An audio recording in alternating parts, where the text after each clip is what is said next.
Today we're going to show you how to buy stocks with your Robinhood account. This is assuming you've already set up a Robinhood account, so if you haven't, look for our videos on how to start a Robinhood brokerage account.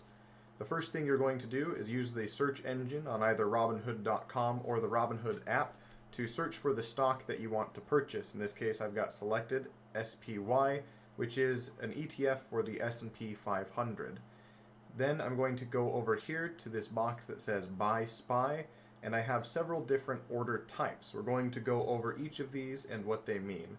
The first is a buy order. This is the simplest type. It simply means I want to buy SPY at its current price, get me filled, get me my shares, and I can choose to purchase either in shares or in a dollar amount. Perhaps I don't have $501 to send right now, so instead I want to spend $50 because that's all I've got to invest. Well, in that case, I'm going to be buying just under a tenth of a share.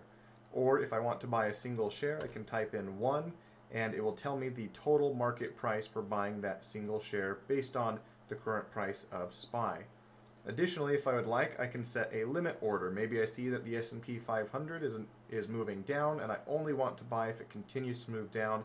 In that case, I can type the price that I would be happy to purchase at. Maybe I want to buy it at $495 per share, and I want to buy 5 shares at that price.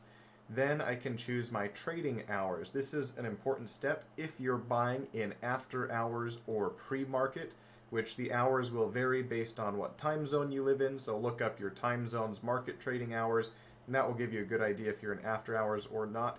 Or if you look at the graph here, you can see that during the trading hours, the graph is highlighted red if you're in trading hours. It's pre-market here, and now it's after hours. So if I'm not hovered over this chart at all, it will default to highlight the time zone it is in right now, which is after hours trading. You see if my mouse is highlighted here, it says after hours. If I'm over here, it says today. Here's pre-market, and then here's overnight. So if you're in the non-market hours, you want to switch this to extended hours or 24-hour market, either way. And this I can just guarantee I'll get a fill price for the S&P 500 at its current price, or if it dips down to this price, no matter what. So let's say I wanted to get filled at the current price, then I would just change this to say $501 is what I'm willing to spend, because that's more or less what it's trading for.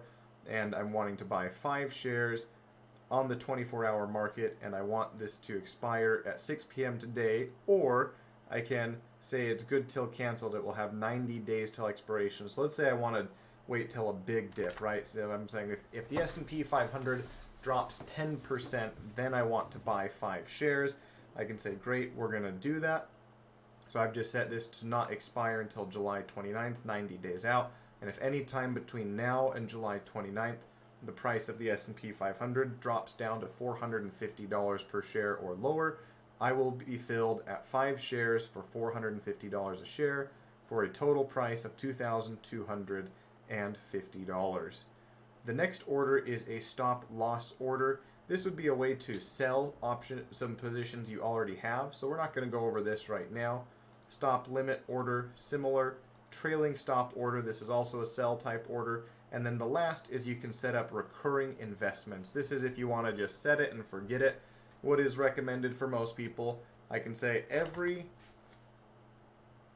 let's choose every week, or maybe I want to say every 2 weeks because I get paid every 2 weeks. Every 2 weeks, I want to invest $100 into the S&P 500. And so I'm going to say here's make the payment with my buying power, or I can say make the payment with my bank account. And then I'll say review order and submit. When I submit this order, it will go through and automatically set up this recurring payment. Or again, if I just want a single order, I can say buy 1 share, review order. Oh, look at this. I don't have enough buying power. Robinhood makes it very easy. I can just click make deposit. It will ask me to deposit $501 or maybe $502 for this order, and then I can purchase my share of the S&P 500. If you have any questions, please drop them in the comments below and subscribe to our channel